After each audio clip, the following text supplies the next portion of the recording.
Praise the Lord. இந்த நாளின் தேவ செய்தி மூலமாக உங்களோடு பேசுவதிலே நான் மிகுந்த மகிழ்ச்சி அடைகிறேன். இன்றைய தேவ வார்த்தை யோவேல் 2 அதிகாரம் 27 என் ஜனங்கள் ஒருபோதும் வெட்கப்பட்டு போவதில்லை. கிறிஸ்துவுக்குள் பிரியமானவர்களே, கர்த்தராகிய இயேசு கிறிஸ்துவின் நாமத்தில் உங்களுக்கு என் அன்பின் வாழ்த்துக்கள். நம்முடைய தேவன் பெரிய தேவன். நாம் கடந்து செல்கின்ற பிரச்சனைகளை காட்டிலும் அவர் பெரியவர். நாம் சந்திக்கின்ற தீங்கை காட்டிலும் அவர் பெரியவர். நம்முடைய சந்தோஷத்தை, சமாதானத்தை, குடும்பத்தின் ஒற்றுமையை சிதறடிக்க நினைக்கும் எந்த கடினமான காரியத்தை காட்டிலும் நம்முடைய தேவன் பெரியவர். நம்முடைய தோல்விகள், ஏமாற்றங்கள், பயங்களை காட்டிலும் அவர் பெரியவர். அச்சுறுத்தி கொண்டிருக்கும் கொள்ளை நோயை காட்டிலும் அவர் பெரியவர். பெரியவராகிய தேவன் உங்களோடு கூட இருப்பதால் நீங்கள் எதை கண்டும் கலங்க, பயப்பட அவசியமில்லை.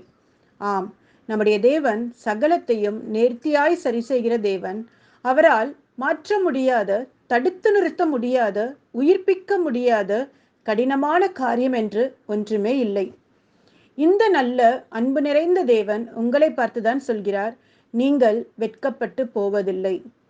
வேதம் சொல்கிறது, மந்திரவாதிகளும் குறி சொல்லுகிறவர்களும் ராஜா மறந்து போன ஒரு சொப்பனத்தை தானியேலால் எப்படி விளக்கிச் சொல்ல முடியும்?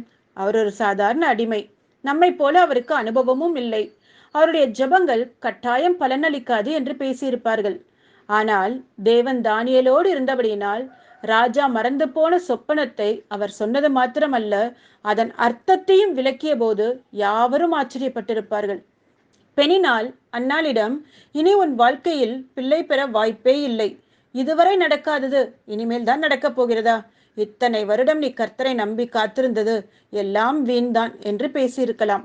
ஆனால் தேவன் அன்னாளின் அசைக்க முடியாத விசுவாசத்தை பார்த்து அன்னாளின் நம்பிக்கையை கனப்படுத்தும் வண்ணமாக தேவன் அன்னாளுக்கு 6 பிள்ளைகளை கொடுத்தது மாத்திரமல்ல, அவர்களில் ஒருவராகிய சாமுவேலை தீர்க்கதரிசியாக தெரிந்து கொண்டார்.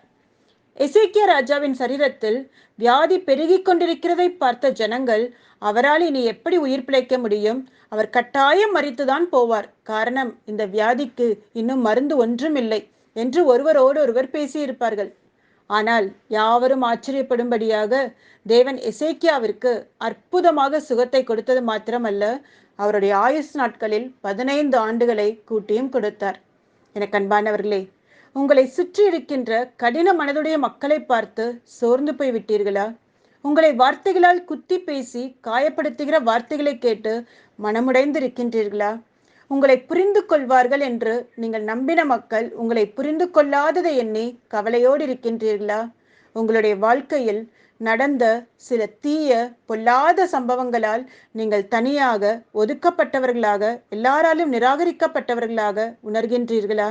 நினைவில் கொள்ளுங்கள், உங்களை நேசிக்கிற, உங்கள் மேல் அக்கறை கொள்கிற தேவன் இதே நிலையில் உங்களுடைய வாழ்க்கையில் தொடர்ந்து நீடிக்க இப்படியே அனுமதிக்க மாட்டார். மாறாக உங்களுக்கு சுகத்தை கொடுப்பார், விடுதலையை கொடுப்பார், உங்களை மேன்மைப்படுத்துவார். காரணம், அவர் உங்களை நேசிக்கிறவராக, அக்கறையுள்ளவராக இருக்கின்றார். கர்த்தர் உங்களை ஆசீர்வதிப்பாராக. எனக்கு அன்பானவர்களே, இந்த செய்தி உங்களுக்கு மிகுந்த ஆறுதலாக இருக்கும் என்று நான் நம்புகிறேன். சூழ்நிலைகள் மாறலாம், மனிதர்கள் மாறலாம், வாக்கு கொடுத்த மக்கள் வாக்கு மாறி போகலாம். வாக்கு கொடுத்த தேவன் அவர் வாக்கு மாறாதவர். அவர் உங்களை குறித்து வைத்திருக்க திட்டங்கள், அவர் உங்களை குறித்து வைத்திருக்க நோக்கங்கள் மாறாதவைகளாக இருக்கிறது. ஆம், அதை தான் அவர் சொல்லுகிறார், உங்கள் முகம் வெட்கப்பட்டு போவதில்லை. நம் கண்களை மூடி நம் ஜெபம் செய்வோமா? அன்பும் இரக்கமுள்ள நல்ல தகப்பனே, இந்த வார்த்தைகளை கண்ணீரோடு, நம்பிக்கையோடு, எதிர்பார்ப்போடு கேட்டுக்கொண்டிருக்கிற ஒவ்வொருக்காக நான் கண்ணீரோடு நான் ஜெபிக்கிறேன் அப்பா. அவர் மனதை சோர்வடைய செய்கிற, அவர் மனதை வேதனைப்படுத்துகிற காரியங்கள் ஏதாக இருந்தாலும் சரி, சகல தீங்கை மாற்றி போடுகிற தேவனாகிய கர்த்தர் நீர் அவர்களோடு கூட இரும். அவர்களை அவமானப்படுத்தின, நிந்தையாக, குறைவாக பேசின மக்களுக்கு முன்பாக கனப்படுத்துங்க, உயர்த்துங்க. தேவன் நீர் அவரோடு கூட இருக்கிறதை யாவரும் கண்கள் காணட்டும். அவர் எதிர்பார்த்த சுகத்தை, அவர் எதிர்பார்த்த அந்த பொருளாதாரத்தின் ஆசீர்வாதத்தை, அவர் எதிர்பார்த்த நன்மைகளை நிறைவாக அவர் காட்டிட்டு போகிறேன். இந்த நாள் அவருடைய வாழ்க்கையில மறக்க முடியாத மாற்றப்படுகிற நன்மையின் ஆண்டாக, ஆசீர்வாதத்தின் நாளாக இருக்க போகிறதுக்காக நன்றி. ஆசீர்வதிங்க, ஆசீர்வதிங்க, ஆசீர்வதிங்க. God bless you. Amen. எனக்கு அன்பானவர்களே, இந்த செய்தி உங்களுக்கு மிகுந்த ஆறுதலாக ஆசீர்வாதமாக இருக்கும் என்று நம்புகிறேன். உங்களுக்கு தெரிந்த அன்பானவரிடத்தில் இதை ஷேர் பண்ணுங்க, ஃபார்வர்ட் பண்ணுங்க. அத்துடன் யூடியூப் சேனலை சப்ஸ்கிரைப் பண்ண மறந்து போக வேண்டாம். இந்த நிகழ்ச்சி உங்களுக்கு ஆசீர்வாதமாக இருக்கும் என்று நான் நம்புகிறேன். ஆதலால் லைக் பட்டனை கிளிக் பண்ணுங்க.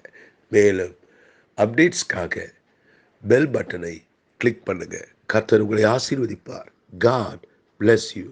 Amen.